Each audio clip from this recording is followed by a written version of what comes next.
Juntos presentamos Cristianos para el siglo XXI, un espacio de diálogo y reflexión sobre nuestra vida y testimonio de fe, a la luz del Evangelio, callejeando el Evangelio. Cristianos para el siglo XXI.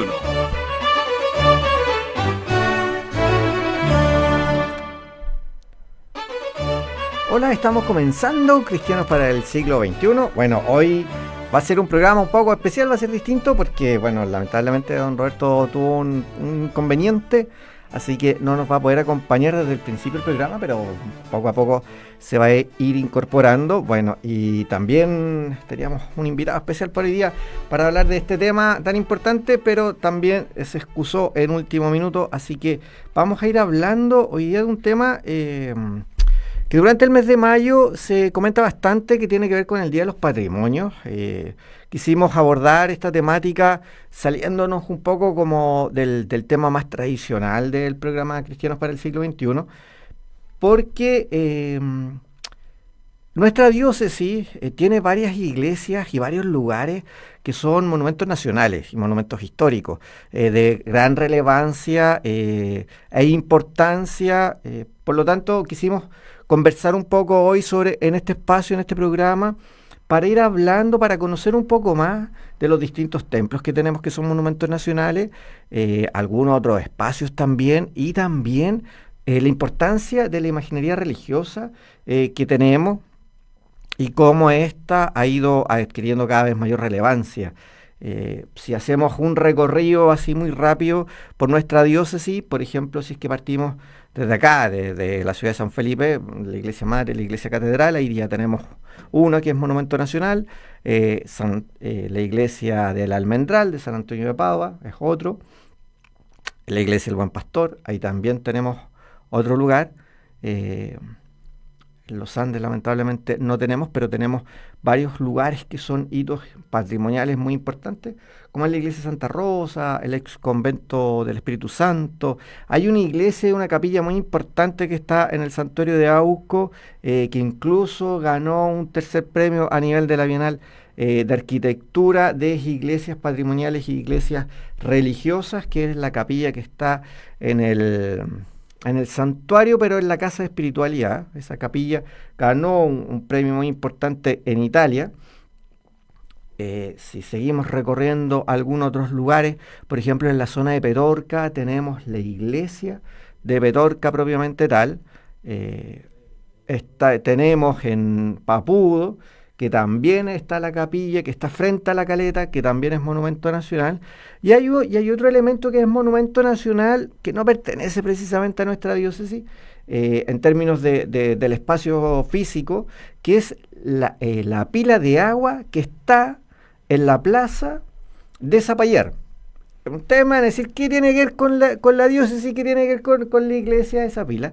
En Chile, cuando se construyen los ductos de agua, estoy hablando especialmente de cuando empieza a circular el agua ya de carácter más potable en la ciudad de Santiago, habían 3 pilas importantes que pertenecían a congregaciones religiosas, y una de ellas es la que está en la iglesia, o sea, en la plaza, perdón, frente a la iglesia de Zapallar, y esa pila específicamente, que es de fierro, es monumento nacional, porque es de las 3 que se construyeron, las 3 primeras que se construyen, y esa específicamente todavía queda. Hay otra que también está en Santiago y la otra se perdió. Entonces, en ese sentido, ya no queda otra réplica. Entonces, por eso también constituye monumento nacional. Entonces, es importante ir viendo cómo a través de la historia la relevancia que va cobrando todas estas iglesias con sus características propias en términos de arquitectura, diseño, imaginería religiosa, van cumpliendo un rol muy muy importante en términos del desarrollo también de las distintas comunidades, el desarrollo también y la importancia que tienen en términos de las ciudades.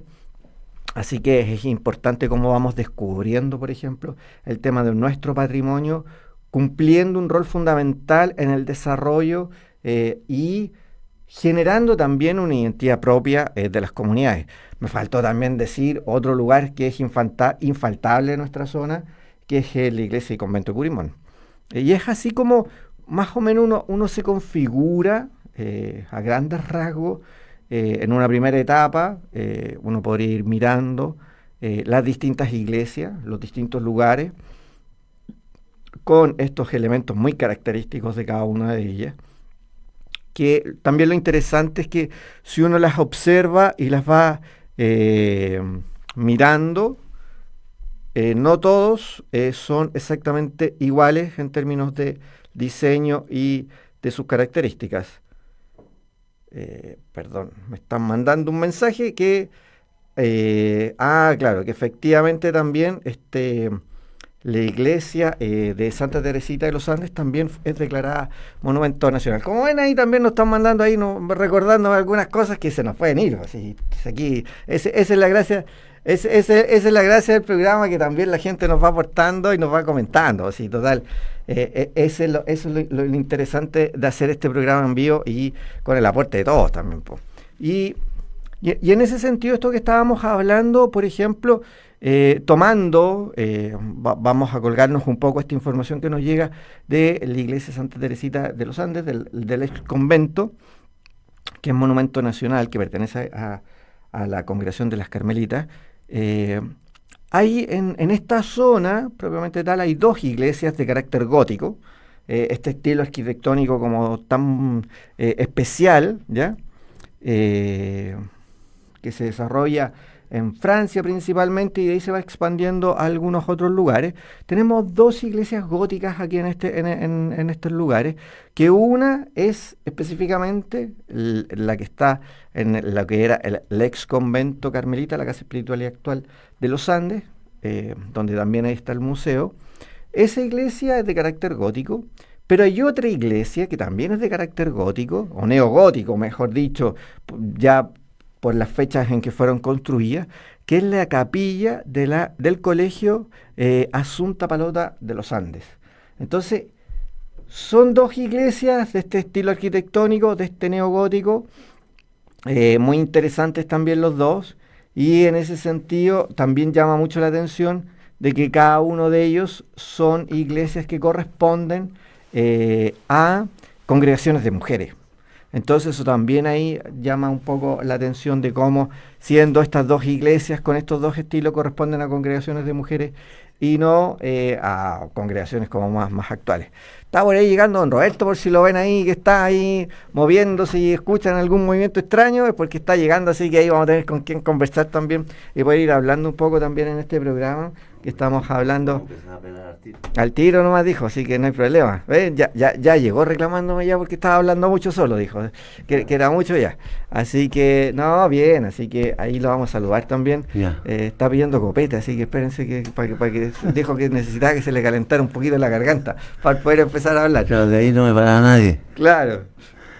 ¿Está listo para...? Ya está listo para que empiece a hablar. Yo estoy hablando hoy día de los días del patrimonio, así que... Ya.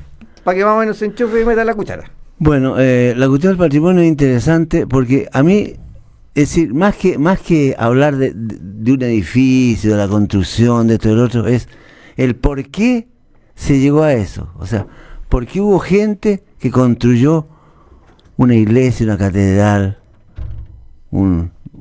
Mira, el mejor ejemplo para mí es el tema de los bomberos, ¿verdad? Nosotros vamos a ver los bomberos, vemos los carros, las escaleras, todo. Pero cuando vino ese gran incendio en Santiago, del incendio de la iglesia de la compañía, hubo un astuto que dijo, oye, murieron 2000 y tantas personas, hagamos algo. Bueno, hagamos una compañía de bomberos. Entonces seguramente en ese tiempo viajaba la clase alta a Francia, Inglaterra, y trajeron de allá la idea, seguramente la trajeron de allá. Entonces ahí parte la idea de los bomberos, o sea, un preocuparse un poco del otro, ¿me entiendes? En el tema eclesiástico, yo creo, en el tema religioso, en el tema cristiano, yo creo que también va por ahí. Y fíjate que a mí siempre me llamó la atención la historia de cuando don José Manso Velasco llega a Curimón. No sé si lo no lo he comentado, así que dale nomás. Claro. Llega a Curimón, porque Curimón es el centro como intelectual, religioso, comercial, porque estaban ahí los franciscanos españoles, ¿verdad? Entonces llega ahí, y no nos olvidemos que la ciudad se iba a fundar ahí, pues, al lado sur del río Concagua. Pero don Andrés de Toro Hidalgo le empieza a cagüinear y le dice que en el lado norte del río Concagua, oye, es pero un vergel. O sea, aquí a este lado se daban los frutos sin que los plantara y tú. Entonces don Manso de Velasco dice, bueno, vamos a mirar. Cosa que no le gustó nada mucho a lo que propiciaban en el otro lado. Entonces viene para acá y se lo engatusa en tal forma este niño a nuestro fundador y le dice ya, y además le regala todo el sector de lo que sería el damero central, por así. Que a todo esto el damero central, el papá de este caballero se lo había regalado, se lo había donado a los mercedarios. Así que los mercedarios se tuvieron que correr para arriba y se funda aquí el pueblo. Entonces ese día dice la historia y las crónicas del tiempo que este niño, don José Manso Velasco, ahí en el centro, que hoy día teóricamente podría ser la plaza, había una capilla más picante, bueno, picante para nosotros, para ese tiempo seguro, de techo de paja y de barro chicoteado.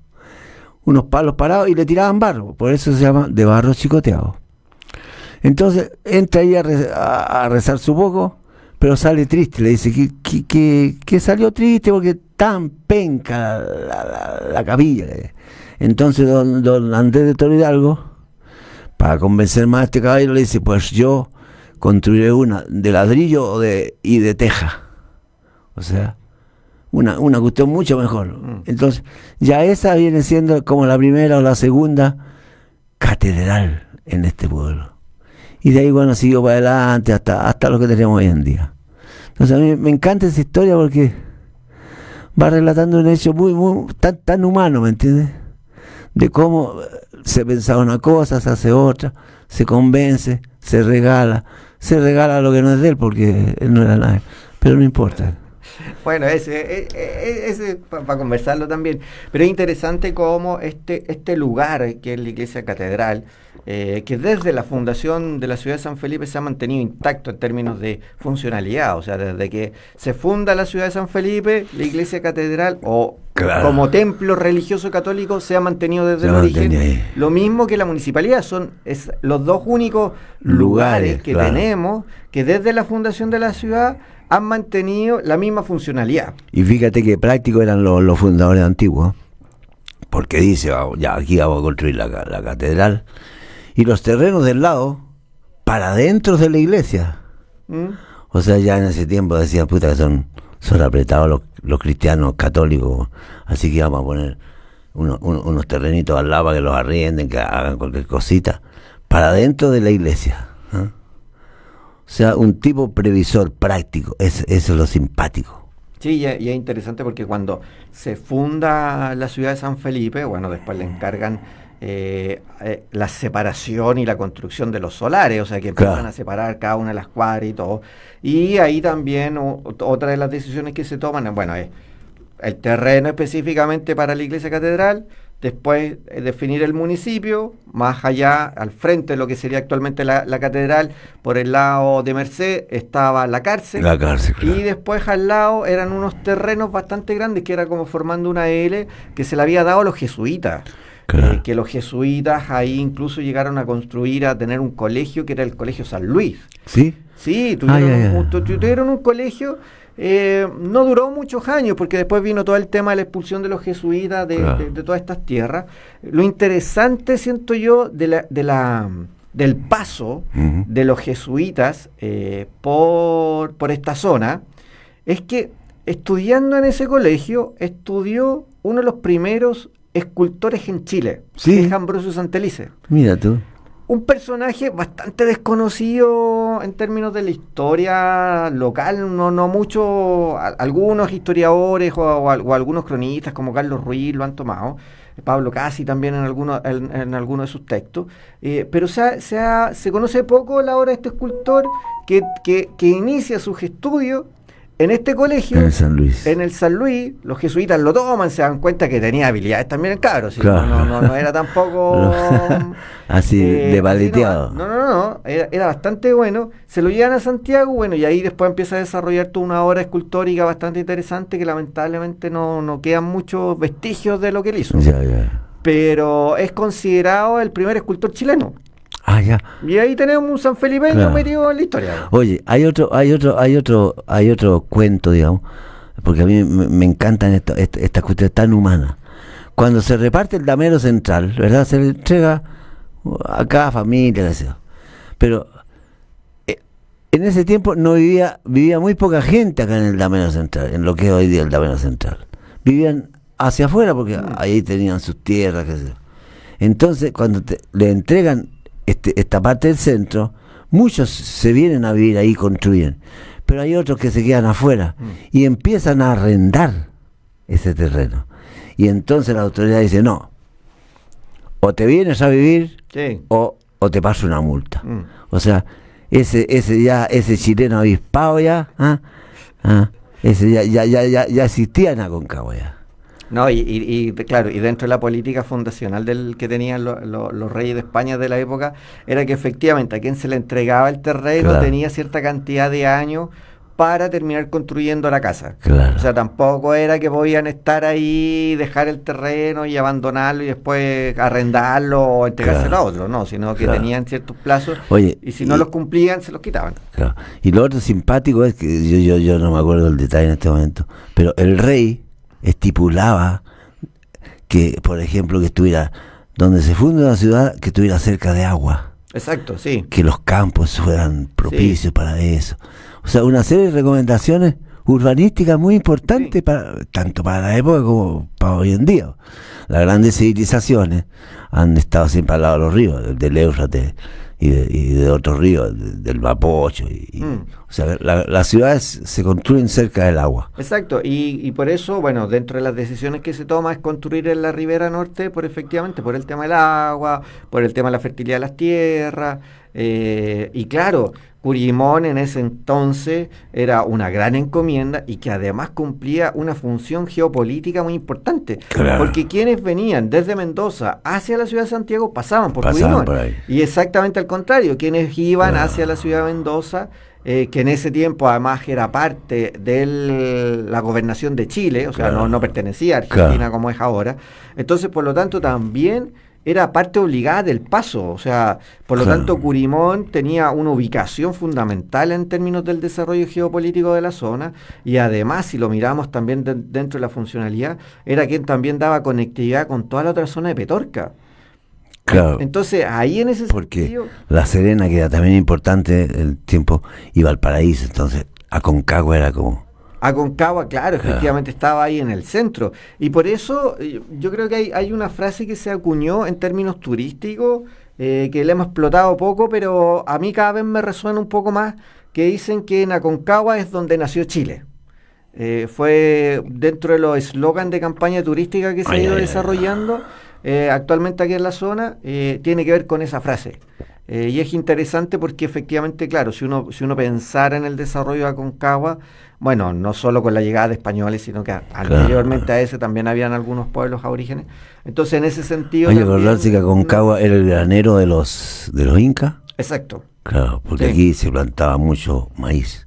Sí. Claro. Y bueno, y parte de todo eso, de toda esa producción iba posteriormente a todo lo que era la zona incaica, entonces llegaba hasta la zona de Perú. Entonces, interesante cómo vamos al hablar del patrimonio. Claro, es algo más que construcciones. Es algo más que construcciones, exactamente. Y fíjate, oye, si empiezas a mirar Aconcagua desde arriba, Aconcagua, Valparaíso, ¿cómo se llama? La Serena, Mendoza, Santiago, Concepción. O sea, estamos realmente en el centro. Exacto, sí. Claro. Y ya después con el desarrollo propio de lo que es la ciudad, de lo que es el país, sigue teniendo un rol preponderante a Concagua, desde el punto de vista, bueno, después pasa por acá el Ejército Libertador, además, entonces ahí ya por lo tanto, se destaca aún más por todo lo que ocurre también aquí en la zona, de cómo las dos columnas se juntan, de cómo San Martín con los generales descansan en Curimón también, y desde Curimón planifican lo que sería la llegada a Santiago, cómo iban a llegar, porque en principio la batalla de Chacabuco no estaba planificada que fuera en Chacabuco, si estaba planificada que fueran más cerca de Santiago todavía. Lo que pasa es que ahí los españoles se apuraron, por decirlo de alguna manera, y finalmente el enfrentamiento ocurre en Chacabuco. Y después hay una cosa que tal vez no tenga mucho que ver, pero yo pienso que sí, el tema del cáñamo, fíjate. O sea, el cáñamo para los cordeles, tanto en la época de la colonia para adelante como hasta la Segunda Guerra Mundial, era sumamente importante. No hay que olvidarse que la Duncan, que era inglesa, estaba aquí en San Felipe. Sí. Entonces, primero, primero el maíz con los incas, después el cáñamo, después los duraznos, después la uva, y no sé qué irá a pasar más para adelante. Con el cambio climático no lo sabemos. Vamos a ver qué pasa. Una expectativa que no se sabe. Pero es como interesante. Siempre se va descubriendo alguna cosa. Exacto, pero es interesante cómo se va generando este desarrollo. O sea, que no es como. O sea, cuando uno empieza a mirar la historia, no es algo estático. Claro. Sino que al contrario, uno se va dando cuenta que la historia empieza a moverse y que poco a poco se van construyendo y poco a poco se van desarrollando distintas cosas.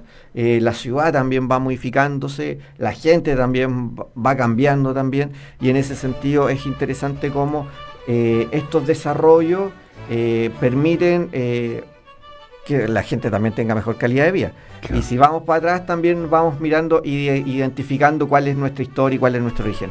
Vamos a hacer una pequeña pausa y luego seguimos conversando acá en Cristianos para el siglo XXI.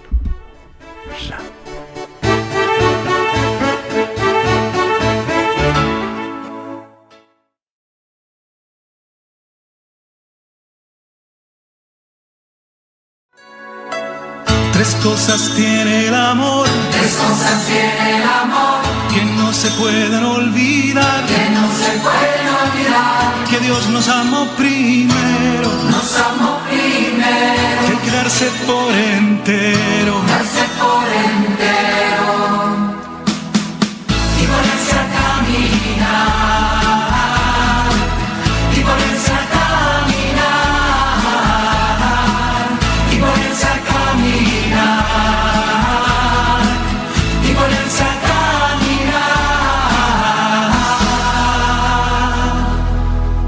En medio de su pueblo Jesús va caminando, en todos tus hermanos hay señas de su paso. Si escuchas el silencio, su amor está cantando. Tres cosas tiene el amor, que no se pueden olvidar, que Dios nos amó primero, y hay que darse por entero, y ponerse a caminar, y ponerse a caminar, y ponerse a caminar, y ponerse a caminar. Señor, tú me has llamado a ser tu peregrino. Sin paso yo entregado, tú si naces conmigo,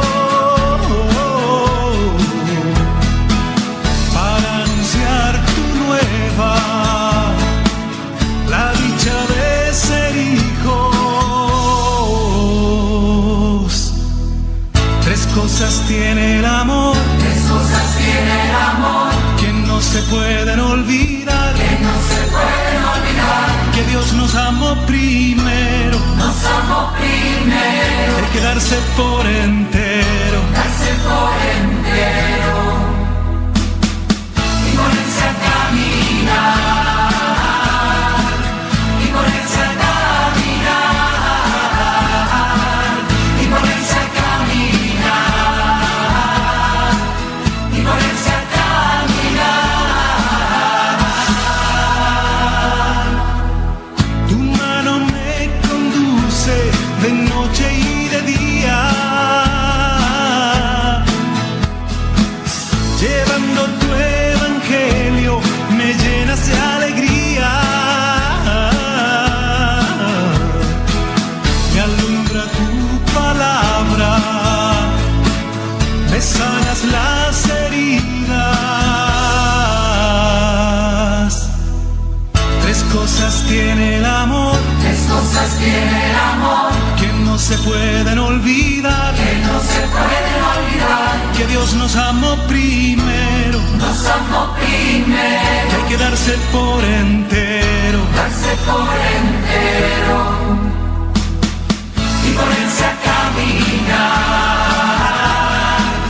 y ponerse a caminar, y ponerse a caminar, y ponerse a caminar, y ponerse a caminar, y ponerse a caminar, y ponerse a caminar, y ponerse a caminar, y ponerse a caminar. Bueno, luego de esta pausa musical, seguimos conversando acá en Cristianos para el siglo XXI. Hoy estamos hablando un poco de todo un poco en realidad, pero la importancia de hablar del tema del Día del Patrimonio, que en nuestro país comenzó primero de manera muy incipiente el último domingo de mayo, abriendo algunos espacios, siempre era como muy poquitita la gente que participaba. Ahora actualmente han aumentado considerablemente todos los lugares de apertura, de visitas guiadas, exposiciones en distintos lugares. Ahora los municipios se han sumado cada vez más, bomberos, entidades públicas, privadas, en muchos lugares. Colegios también. Colegios también están haciendo exposiciones bastante interesantes también. Entonces, ¿y por qué se empezó a hablar del Día de los Patrimonios y no del Día solo del Patrimonio? Era porque efectivamente la gente entendía como que el patrimonio era solo como todo lo más arquitectónico. Claro, como pero los monumentos. Exacto, pero hay toda una serie de elementos patrimoniales como imágenes religiosas, monumentos naturales, Claro. patrimonio material, patrimonio inmaterial.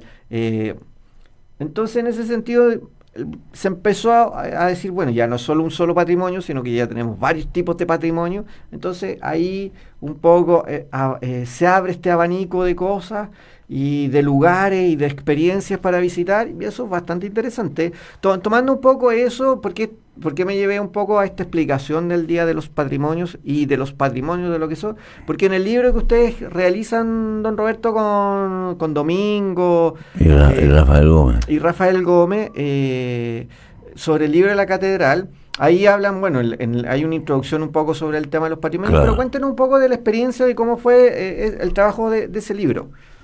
Mira, yo había llegado de Santiago, donde había dejado de trabajar allá, y entonces dije yo, bueno, y me pensioné.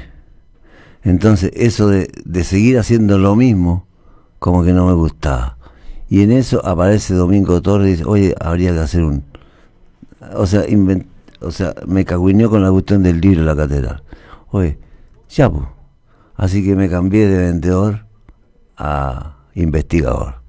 Y ahí empezamos a investigar que se iba a sacar. Íbamos al obispado, consultábamos por aquí y por allá. Entonces fue bien interesante porque empezamos a trabajar el libro ese lo empezamos a trabajar con el CIEM. Había ahí una niña, una Con la señora, Hani Zuckel. eso, que se me olvidan a mí los nombres. Entonces ella nos guiaba y nosotros investigábamos y íbamos haciendo el libro. Así que ahí entre los tres lo hicimos y resultó bastante bueno, o sea, bastante interesante, además que... Y de ahí nos entusiasmamos, desde ahí hicimos el otro, el de la parroquia de Andacoyo y la casa de ejercicio. Y ahora hay otro que queremos ver la posibilidad, que ese no es nuestro, sí, pues es de este niño, ¿cómo se llama? El Francisco... De Francisco, no me acuerdo cuánto. Ángel. Claro, sobre Curimón. Entonces, y yo no sé si habrá alguno sobre los mercedarios, la Merced. Habían unos jóvenes de la Universidad de Playa Ancha que estaban trabajando en una investigación histórica sobre la parroquia de la Merced. Hay otras investigaciones que tienen que ver con el desarrollo de la iglesia, por ejemplo, de los pasionistas en los Andes, que escribió Abel Cortés.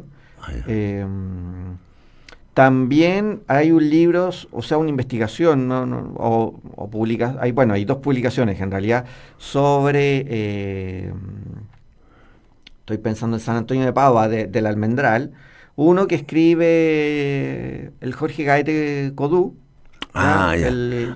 Gaete también trabajó con nosotros, nos ayudó en la parte... En el de Andacoyo, sí. Claro.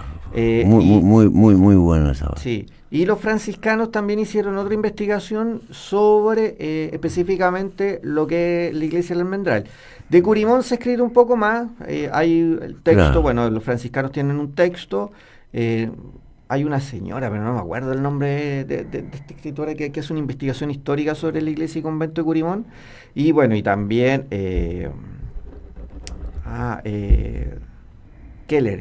Carlos Keller. Carlos Keller también escribe un libro sobre Curimón y sus orígenes, y ahí también habla un poco de todo el desarrollo de la iglesia. Entonces, de Curimón es como del lugar donde más se ha escrito específicamente, pero hay otros materiales. La historia que tiene también. Sí, claro. Entonces Curimón también ahí tiene harto de qué contar también. Pero también es interesante cuando uno hace un recorrido por todos estos lugares. Hay personajes como claves en toda esta historia, y estoy pensando, por ejemplo, en el cura Gómez. Claro. O sea, el cura Gómez, la importancia que tiene, no solo mirado desde el punto de vista histórico, sino que yo varias veces he escuchado en un par de ocasiones a algunos sacerdotes y algunos historiadores, no de acá de la zona, pero específicamente de Santiago, que muchos hacen como la comparación. Si en el siglo XX existió como el San Alberto Hurtado, en términos de la preocupación por los pobres, en el periodo decimonónico, que es el periodo de 1800, quien cumple ese rol tan fundamental es Gómez, claro. Lamentablemente no tiene tan buena prensa como... Claro. Y además que terminó preso el tipo por ahí, ¿me entendimos? Sí, era amigo de Balmaceda, ¿me entiendes? Sí, porque termina preso, termina con hartos conflictos también, pues, entonces eso hace que en realidad yo creo que no es que no se haya investigado poco sobre la vida, sino que yo creo que se ha desarrollado poco este legado que él tiene desde el punto de vista de esta mirada de los pobres. Claro. Llega a la zona de San Felipe, él era originario de Santiago, claro. A pocos tiempos de haber sido ordenado sacerdote, llega a San Felipe, se dedica a trabajar fuertemente en lo que era en el hospital San Camilo, que, bueno, para quienes no se ubican, en ese tiempo estaba en la zona de Cajales, donde está el actual consultorio, claro.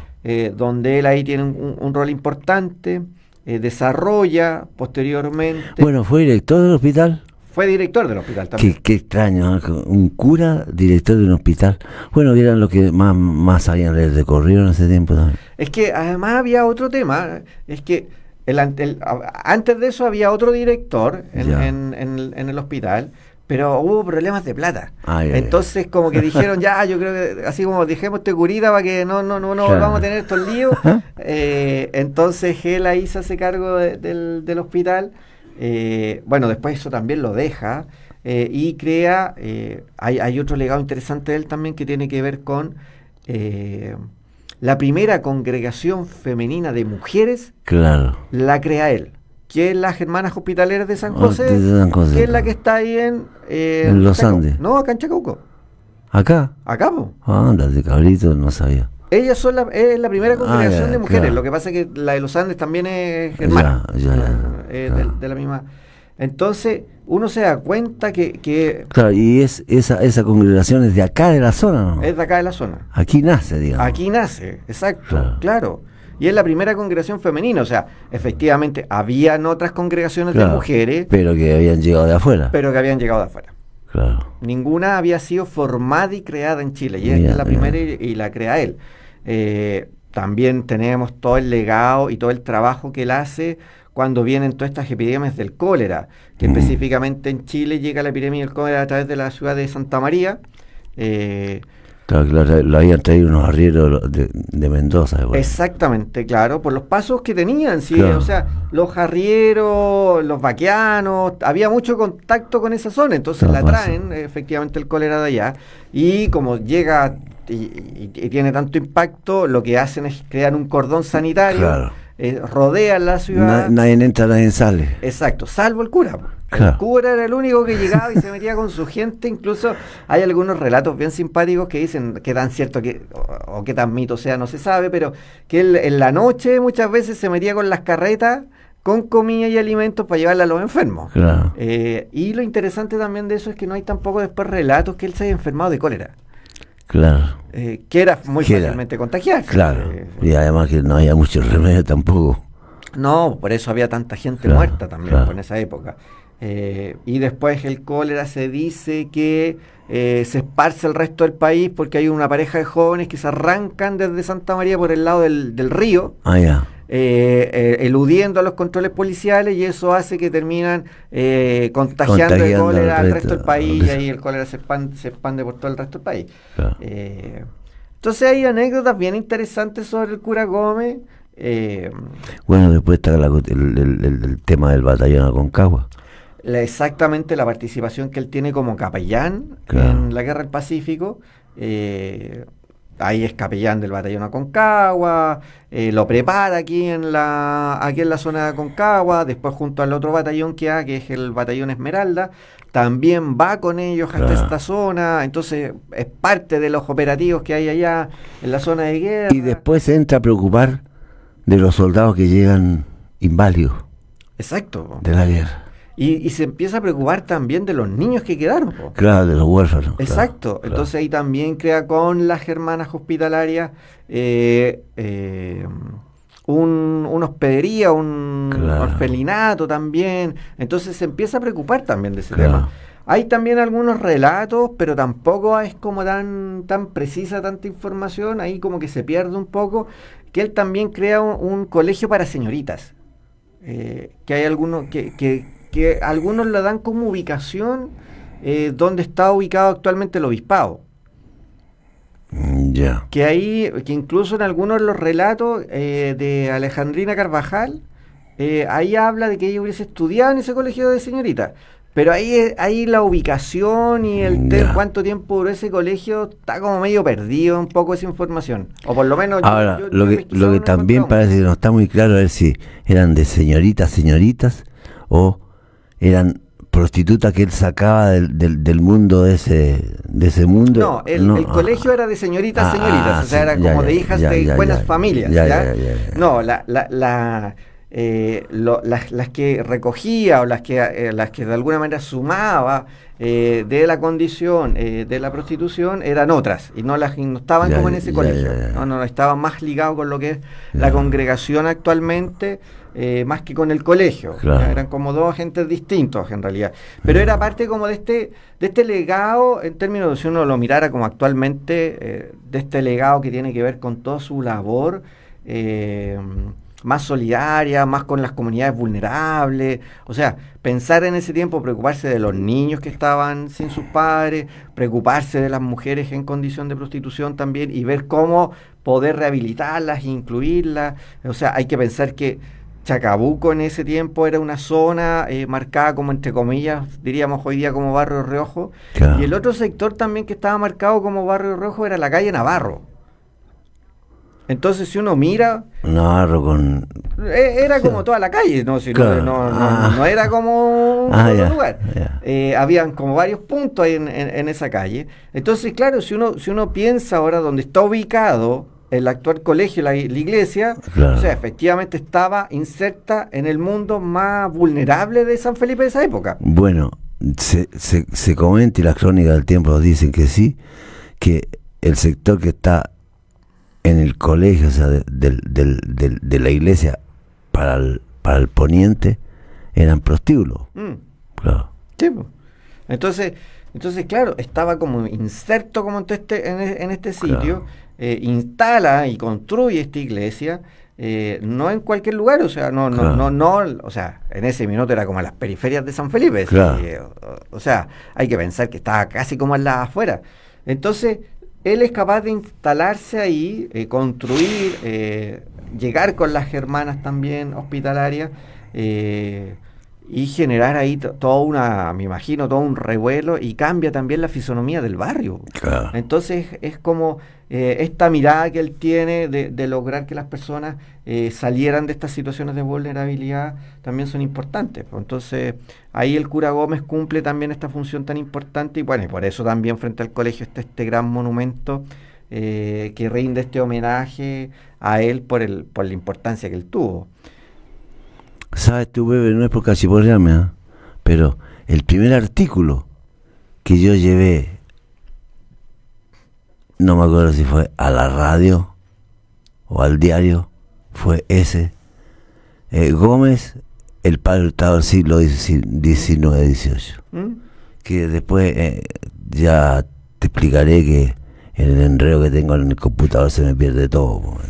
Sí, pero eso habla de la importancia que tiene el Claro, cura Gómez. claro. Hay una anécdota que a mí me gusta contar sobre la historia del cura Gómez que tiene que ver con los restos.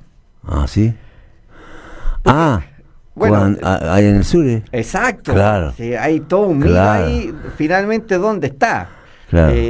Para quienes nos están escuchando y a quienes también nos están viendo por las redes sociales.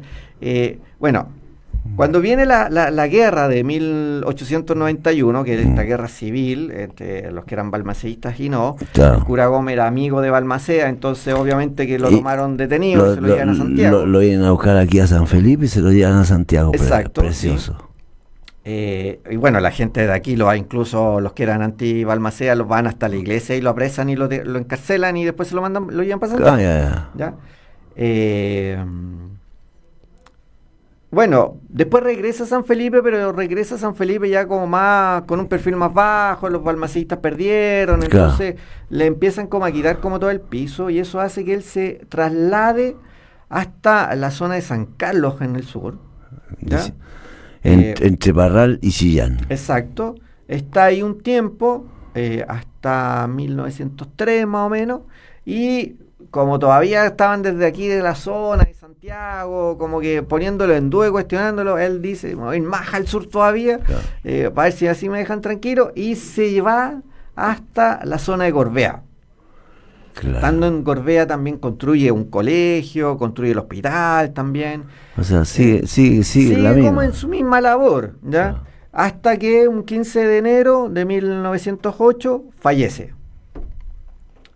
Entonces, cuando se sabe la noticia, que es la zona aquí en San Felipe, de que el cura Gómez había fallecido, bueno, hay un grupo de connotados personajes sanfelipeños que dicen, nosotros en realidad cometimos un error con él, así que vamos a buscarlo, lo vamos a traer enterrarlo aquí en San Felipe. Parten para Gorbea, po. Llegan a Gorbea y la gente de Gorbea les dice, no, ustedes lo trataron muy mal, Claro. no tienen por qué llevárselo, lo vamos a dejar aquí. Los sanfelipeños... No tiene autoridad moral, diga. Exacto, los sanfelipeños vienen, cartas van, cartas vienen, piden a través del intendente de la época autorización con el arzobispado de Santiago, incluso el gobierno se mete ahí entre medio, y finalmente le llega una carta a los sanfelipeños que les dice que sí, que efectivamente se pueden traer los restos del cura Gómez a San Felipe para enterrarlo. La gente de Gorbea, la gente de un ataúd, y se vienen con el ataúd para San Felipe. El tema es que cuando llegan aquí a San Felipe se dan cuenta que lo que se traían eran piedras y no el cuerpo. Claro. Y ahí el mito viene, es que la gente de Gorbea trasladó el ataúd a otro lugar, secreto y escondido de los sanfelipeños, para que no tuvieran idea dónde quedó. Aquí el tema es que después, bueno, las hermanas de ahí de San Carlos, bueno, ellas dicen que después ellas trasladan los restos y está enterrado en la congregación, Claro. ya, en San Carlos. Pero hay gente gorbea más antigua que todavía dice que está enterrado por ahí, que nunca lo entregaron. Claro. Entonces yo creo que es parte del mito también, pero Claro. interesante también ese mito. Qué simpático. Es simpático, entonces por Eso es, bueno, esa es lo patrimonial auténtico, Jairo. Ese es vida patrimonial. Exacto, o sea, hay una frase que acuña Bernardo Cruz Adler, Ya. o Benjamín Astudillo Cruz, Mm. como queramos llamarlo, Como ya, desde el punto de vista histórico, que él dice que la historia no se aprende, se vive. Claro. Sí, esa frase. Entonces esa frase es interesante porque no, o sea, ¿en qué sentido es interesante de vivir la historia? Es que no solo es recordar estas anécdotas, sino que cómo uno las va viviendo y esto se van transformando en unas experiencias bastante interesantes, que van cobrando un valor importante en términos de cómo va desarrollándose. Además, por ejemplo, qué más sabrosas todas estas historias del cura Gómez, con todo el revuelo que tiene que haber causado, me imagino yo, en la iglesia de esa época. Po. Claro. Gente a favor, gente en contra, bueno, hasta acá está en el Bueno, de la época bien. un dato curioso, las baldosas que ahora están en el piso de la catedral se las regaló Balmaceda. Exacto. Cuando vino a San Felipe, entra a ver a su porque habían sido compañeros en un seminario menor en Santiago. Pasa a verlo y bueno, y se da cuenta que si el piso de la catedral era como las monas, bueno, no era catedral en ese tiempo. Entonces ya no te preocupes, le dice, yo te voy a arreglar. Y encachó, y las baldosas actuales son las que le regaló Sí. Balmaceda. Exacto. Claro. Entonces, si uno va y recorre la catedral y mira el piso, es un piso instalado en esa época. Claro. Entonces, eso es lo interesante de cuando uno habla del tema del patrimonio, o sea, y de cómo se van como intrincando y juntando estas historias y se van matizando. Si eso es lo como entretenido, y Claro. hay como todos estos elementos sabrosos. Mire, le voy a hacer una pregunta. Yo sé cuál es la respuesta, pensando como en estos temas así como medio sabrosos y divertidos o mitos que hay con respecto al tema de la historia. Bueno, ¿qué pasa con los túneles que unen la catedral con el ¿Los qué? obispado? Los túneles. ¿Qué sabe de los túneles? Ya que usted investigó la catedral, pues. Sí, no, en los túneles no, ahí no nos metimos para nada. Mire, yo... Porque espérate un poquito, porque ¿Ya? siempre el tema de los túneles con los curas tiene un cariz sexual. Sí. Entonces que los curas hicieron un túnel para ir a donde las monjas y todo. Y esa cuestión es más viejo que el vamos a andar. Porque... Sí. Mire, yo sé que esto va a causar... Dale nomás. No sé si polémica, pero hay muchos que no les gusta que yo cuente esta historia. Cuéntanos, hombre, ¿Ya? si la gracia es... Lo que pasa es que, a ver, el mito de los túneles en Chile, uno de los elementos que hace que se transformen en el mito de los túneles y la importancia de los túneles y que existen muchos túneles y todo lo demás, ¿ya? Es porque existe una novela, ¿ya? Que se llama El subterráneo de los jesuitas, Ya. que era una novela de tipo satírica, que fue publicada y editada como en 1880, 1885, y empezó a circular por ciertos sectores de la aristocracia chilena. Ya era del autor, me parece que es... Ay, fíjate que nunca supe de ese libro yo. es que Bueno, no importa. da lo mismo. Claro. Me parece que era Ramón Pacheco. No estoy... Sí, me parece que es el autor. Entonces, en esta novela, él hablaba de todo este tema de los túneles y que los túneles tenían cosas de oro, fetos y un montón de otras cuestiones más. Entonces, poco a poco, esta historia así como de los túneles que tenían las iglesias, que unían a las iglesias y que la gente andaba por estos túneles, empezó como a tener no solo como de mito, sino que también un cierto dejo de realidad. Y claro, y a eso se sumaba que también habían en muchas casas patronales subterráneos que permitían guardar los alimentos, protegerlos del frío. Puedes ir más lejos, mi casa en Copihue también tenía subterráneo y de rico teníamos harto poco, pero teníamos subterráneo. Entonces, Claro, todos estos elementos empezaron a construir este famoso mito de los túneles. Claro. Yo sé que hay gente que no me cree mucho y dice que está como en contra de estas teorías que digo yo, porque, bueno, hay gente que dice que lo ha visto. Yo no he visto ni uno todavía, entonces por eso como que... Oye, sí, hay que centrarse en Manuel Rodríguez, hay que centrarse en Santiago, en ese túnel que encontraban que unía un hospital con la calle al frente. Claro, sí, era el único medio que tenían como refrigerador, como para esconderse, como para huir de la justicia y cómo hacer cocinas también. Entonces ahí juntáis todo. Pero por lo menos aquí en la zona no hay, pues ojalá encontráramos un túnel, sería espectacular para el desarrollo turístico del valle, tener un túnel que conectara un par de calles. Claro, inventamos unas cloacas pocas claro. Y sacamos la caca y listo. Pero por eso yo digo, o sea, cuando hablamos de estos temas patrimoniales, claro, hay muchas cosas que probablemente si las investigamos más vamos a llegar a las conclusiones si son reales o no. Y hay otras que tienen cierto mito y también le da un cierto sabor también a la historia. Claro. O sea, en ese sentido también es bueno, así como ponerle un poco de sazón y condimento a estas cosas. Si no tiene gracia. Sí, y por eso también es interesante cuando uno va viendo ciertos personajes, como este que nombró, Manuel Rodríguez, por ejemplo, también, cómo van como urdiendo mitos a través de ellos. Claro. Por ejemplo, hay otro tema que no abordamos de la vida del cura Gómez, que me parece relevante mirado también desde la perspectiva, desde el ámbito de la justicia social y de todo lo que es la doctrina social actual de la Iglesia, es que, bueno, en todo ese periodo también estaba todo el tema de la generación de estas sociedades de socorro mutuo. Ya, claro. Y el cura Gómez no crea una sociedad de socorro mutuo, pero crea esta sociedad de obreros de San José. De veras también. Oye, que funcionó hasta hace 40 o 50 años atrás. El Landacoyo. Claro, el Landacoyo. Entonces, también, o sea, había una preocupación especial por la gente. O sea, no es que era simplemente decir, no me preocupo de cierto grupo de personas, sino que también la mirada que él tenía era como un poco más amplia en términos del desarrollo. Fíjate que yo tengo mi comadre, la Paulina Reyes, su padre pertenecía a la cuestión de obreros de San José. Sí. Mi comadre, la que vive ahí al lado de la casa, vive al lado de nuestra alcaldesa. Tal cual, ahí en la calle Maipú. Entonces, claro, uno ve y mira la vida de este cura y da para harto más, pues da para un programa solo. Así que ya estamos como en la última, don Roberto, así que yo te pediría, Pepe, que contaras tú, o sea, describieras el programa que va a haber en la catedral el domingo. Perfecto, sí. Y después cuentas el programa que va a haber en junio también, porque seamos sinceros, habemos 2 grupos matrimoniales trabajando en la catedral. Sí.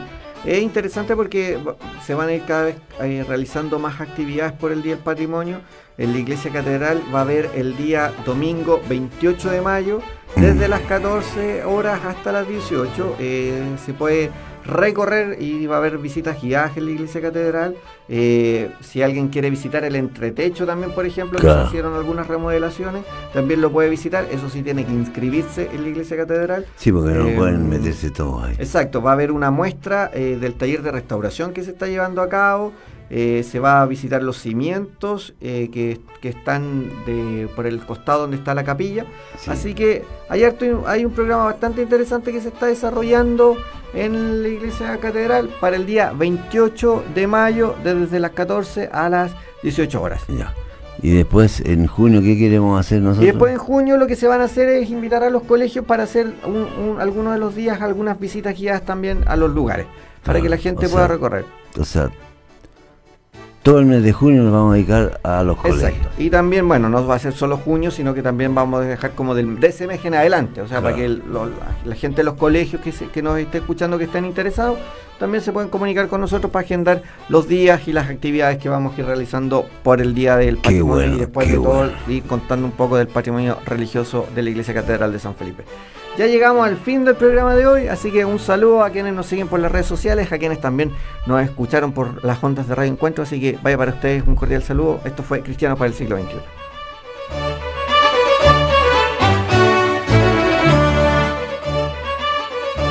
Radio Encuentro Encuentro FM. Caminemos juntos. Presentó Cristianos para el siglo XXI. Dentro de 7 días más nos volveremos a juntar. Cristianos para el siglo XXI.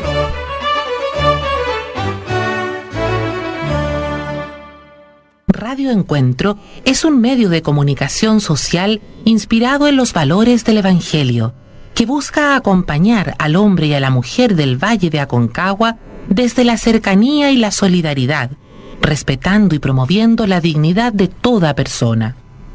Radio Encuentro, la señal que une.